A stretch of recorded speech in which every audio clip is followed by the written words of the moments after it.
Who is the GOAT? LeBron versus Michael Jordan. Before we start, I would want you to hit that red subscribe button so you never miss out on any of our videos. Hey guys, what's up? Welcome back to NBA Loop. Ever since LeBron James was deemed as the chosen one, there has been a conversation about whether he could surpass Michael Jordan as the greatest of all time. He grew up idolizing MJ, dressing like him, wearing his shoes, and studying his playstyle. Once he joined the league, he even donned his number 23. Currently, Jordan holds a lead in all accolades minus Rookie of the Year, All-Star appearances, All-NBA team, and Hall of Fame. He has a better finals record, as well as 3 more rings than LeBron. He also has 3 more All-Defense selections and 1 more MVP award. He also has a Defensive Player of the Year award, an accomplishment that has eluded James. While LeBron could surpass Jordan in All-Defense selections, it is hard to believe that he will be able to win 4 rings to best Jordan's 6. Here's why Jordan is better than LeBron and why he is called GOAT. First season. Number 1. LeBron James. James averaged 20.9 points, 5.5 rebounds, 5.9 assists, 1.6 steals, and 0.7 blocks per game. He became the first rookie since Jordan to average at least 20 points, 5 rebounds, and 5 assists per game. He also shot 41.7% from the field, and he won the Rookie of the Year award. He made the All-Rookie first team, but he didn't make the All-NBA team. He doesn't have playoff stats because his team didn't make the playoffs. LeBron James' first shot is good.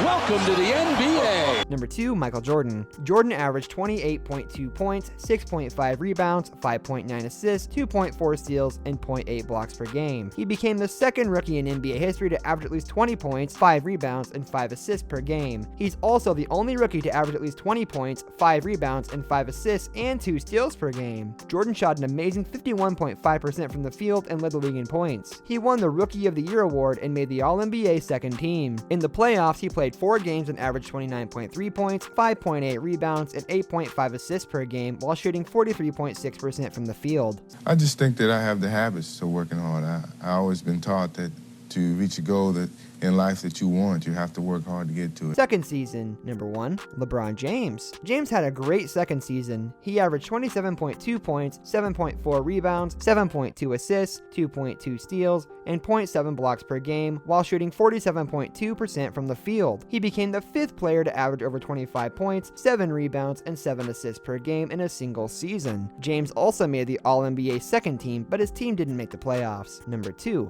Michael Jordan. Jordan missed 64 games because he had a broken foot, but he averaged 22.7 points, 3.6 rebounds, and 2.9 assists per game and shot 45.7% from the field in the 18 regular season games he played. Jordan's best moment was in the playoffs when he torched the great Boston Celtics for 63 points, which is still the NBA record for most points scored in a playoff game. Jordan's team got swept by the Celtics, but he averaged 43.7 points, 6.3 rebounds, and 5.7 assists while shooting 50.5% from the field in the 3-game series. Jordan and the Chicago Bulls were the face of the NBA for many years, and still today they are referred to as one of the greatest dynasties of all time. Following the success Jordan had with the Bulls, he has become the symbol of what the NBA is today. He is unanimously regarded as the best player of all time, and it will stay like that perhaps forever. Here's why. Number 1, Jordan's statistics. So what are his stats? We have to talk about that because it's the basis of everyone's argument. Jordan averaged 30 points, 6 rebounds, 5 assists, 2 steals, and 1 block per game. Think about that for a second. The points per game are amazing, but he was a shooting guard and expected to score. How many shooting guards average 6 rebounds per game? Not many, folks. To be honest, not many shooting guards were interested in going down in the paint and battling the big boys, but Jordan was fearless. Let's not ignore the 5 assists per game.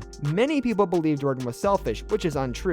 Was he a hot dog early in his career? Yes, but he was not opposed to sharing the wealth. In the 1993 finals, with time running down, Jordan passed to John Paxson, who hit the game-winning 3 for the championship. Then again, in the 1996 finals, with the clock running down, he passed to Steve Kerr for the game-winning shot in the championship. He was always focused on winning. Did he want the final shot? Of course he did, but he didn't let his ego get in the way of passing to wide-open shooters. A guy that is selfish doesn't average 5 assists per game. A good point guard averages around 7 assists per game. A great point guard averages 10 or more. So when your high-scoring shooting guard is getting 5 assists per game, it's a good indicator of getting teammates involved. History has shown us scorers like Jordan don't usually commit on defense. Again, for all you stat geeks, he averaged 2 steals and 1 block per game. Oh yeah, he was also Defensive Player of the Year in 1988 and was voted 9 times to the All-Defensive First Team in his career. Well, let's move on. Number 2, championships. Even though we all know there are guys on championship teams that weren't great, Steve Kerr, Craig Hodges, and John Paxson were all role players for the Bulls. All have multiple championships, none are considered great. Jordan has 6 NBA titles to go with his impressive stats. In each one of those championship seasons, he was the Finals MVP. The Finals MVP is not really a measurable award because it didn't start until 1969, which is the year Bill Russell retired. I'm sure Russell would have had the award a lot in the finals. Jordan's 6 Finals MVPs are more than any player. He has won it 3 straight times twice. Shaquille O'Neal is the only other player to win the award 3 times in a row. Number 3, MVPs. Jordan won the regular season MVP 5 times. It's not the most, but it's pretty high on the list. Kareem Abdul-Jabbar won it 6 times.